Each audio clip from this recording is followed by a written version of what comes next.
بسم الله الرحمن الرحيم. السلام عليكم.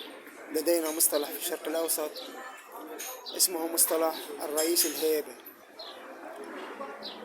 دولة الرئيس الهيبة هي دولة الحروب العبثية، دولة الحصار والفقر، دولة الهمجية، دولة القتل والشنق والاغتيالات، دولة تدمير الذات، دولة هروب الكفاءات، دولة الفقر المدقع والتسول والمرض، دولة الهيبة، الدولة التي يختفي فيها الناس فجأة، التي يثرم فيها الناس في مثرمات اللحم، التي يسجن فيها الناس في سجون سرية ويقتلون بطريقة عبثية.